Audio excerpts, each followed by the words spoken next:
So there are very few people who make their living playing with clay, and there's even fewer who do it making teaware. Today we're going to be hanging out with Mark Moeller from Sanguine Teapots, and we're going to see how to turn this piece of Lizella into this finished gaiwan. So one of the coolest things for me when hanging out with different potters is seeing how they organize their space. Kilns, your clay, there's just not really any way around it. And every potter lives their life a little bit differently so that they can do this. For Mark specifically, he uses a single source clay from his home state, Georgia, but he lives in Pennsylvania, and we'll get back to that a little bit later. And he's a big believer in not using industrial clays and glazes when possible and making them yourself. So I'm very excited to get to start throwing with Mark, but wait, Mark, don't we have to do something else first? Got to mix clay up, got to wedge it. It's the same price whether you buy it dry or pre-mixed with water. So I get about 50% more clay for the same price. The downside is that initially it's a little bit harder to mix up. It actually ends up being a good thing because when I have reclaim and leftover mushy clay, I can just add some dry clay to that and reconstitute it, where usually you'd have to go through a lot more steps to do that. So there's one benefit where I get to mix my clay a little bit easier, but industrial clays are consistent and wild clays aren't. So I've got some difficulties with making attachments. My handles have some issues sometimes, and there's no firing guide for it. I had to figure it out myself. What I learned from firing a single source clay is that any clay can really be fired to maturity. It's just a matter of figuring out the right process, and that the categories we currently have to define clay are sort of meaningless. So we think of porcelain being the hottest, then stoneware, then earthenware, but the reality is that it's really more relevant to say that percentages of iron are what make them into the different categories. And if I've gone way too deep on this, earthenwares are typically red, lots of iron, like rust.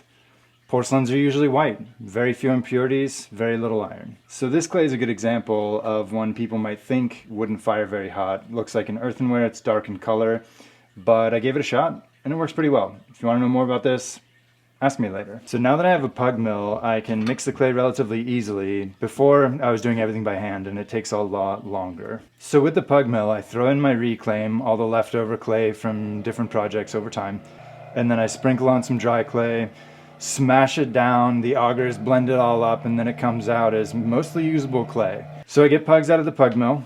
That's what they're called. They're just logs of clay. They go into a plastic bin, they age for a little while, and then when I'm ready to throw, I grab a piece out, I wedge it on the board, and it's pretty quick, and then it's ready to throw. So there are a couple different ways to wedge. The most efficient way is spiral wedging, so that's what I do. But as the name implies, it adds a spiral into the clay. So some people think that if you put the spiral, plop it right on the wheel, that it'll cause some kind of motion in it, and other people turn it sideways, opposite the spiral, to make sure that you mix the clay thoroughly.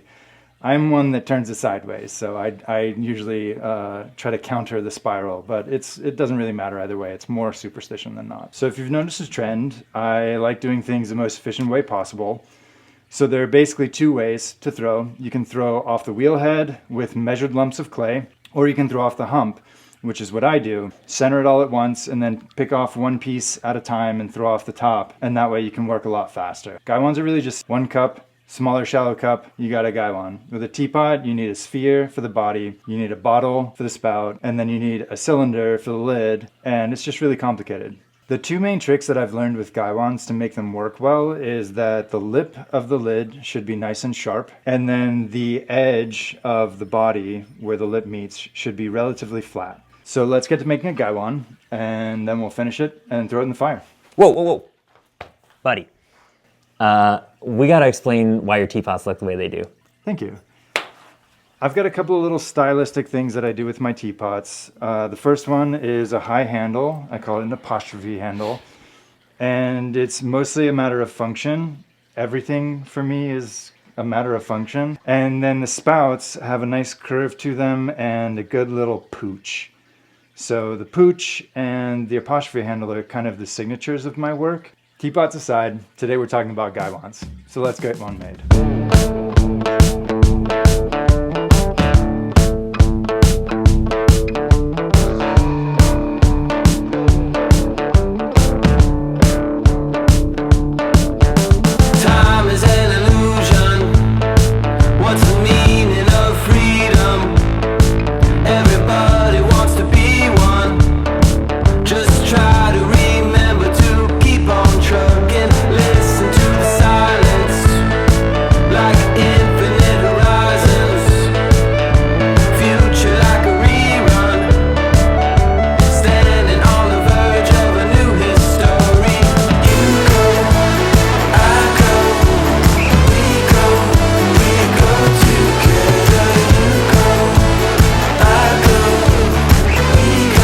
So Mark's just getting the kiln set up, and we are going to be firing Lizella and Red Forge. Both are single source clays. Again, one from Georgia, one from here in Pittsburgh, which he showed you, that red one. We mentioned they were single source, but I think honestly the better name for it, which is also a name for it, is wild. And the reason is, when you look at teapots like this one, this is an old Lizella one that Mark made. You have to fire the way that the clay wants to be fired. So when we talk about industrial clays, you can go buy the clay and it'll say fire to this temperature. You can add different things to it and it'll fire it at a different temperature or a different cone, right? The pyrotechnic cones. But with the wild clay, Mark had to figure out how to fire the Lizella first and now how to fire the Red Forge. Mark, did you always know you wanted to use the Lizella? Pretty much, yeah. So did you get it to work the first time you fired Lizella? No, and in fact, I don't think anyone really was when I first started working with Lizella. The general opinion of Lizella was earthenware clay, like terracotta. So the first time that I fired Lizella correctly was in Seattle in 2017. It wasn't until 2022 that I built this kiln for myself. I call the kiln Doris. And it took 4 or 5 firings to get it right, to be able to actually fire balanced and get good results. But once I did, I was set up. This was an old electric kiln that I actually converted to a gas kiln, so I built it myself.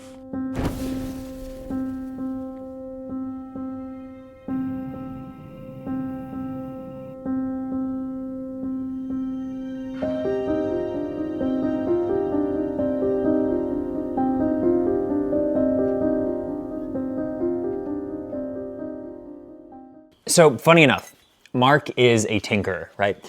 And so typically it would take him 11 or 12 hours to fire this kiln, and he's been working on making it more and more efficient. And the night before I got here, he put in, you can see the edge around here, he put in an extra layer of insulation. And so we actually got it to fire in 8 hours instead of 11. But when you reduce it, instead of getting this like, you know, kind of regular looking terracotta, you get this really cool, shiny purple clay that Lizella turns into. Pretty cool.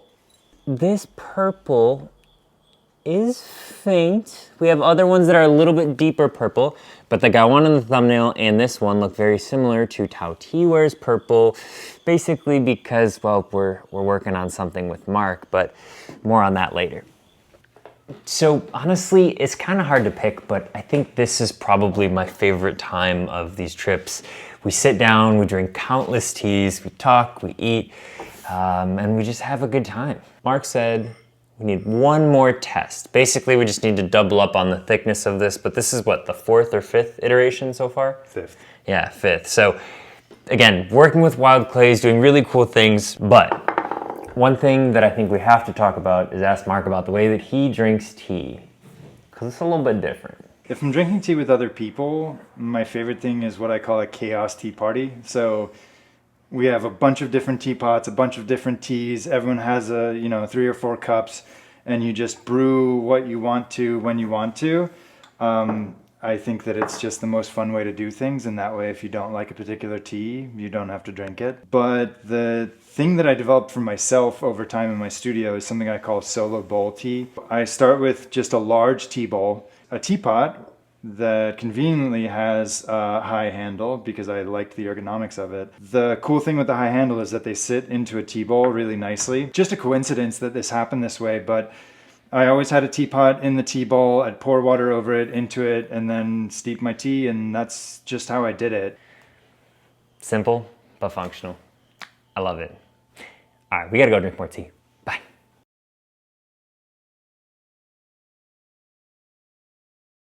So firing with wild clay is great. It's beautiful. It's unique. It's desirable. People think it's cool. But the downside is that all of my glazes have to be custom blended to fit my clay because the clay moves a lot in the fire. And so yeah, 5 times. It took 5 different recipes to make this glaze work. And usually I'm able to just kind of throw together glazes and intuitively make the colors work. This is Celadon. Celadons only work in reduction. They can only turn this blue color when you have gas involved.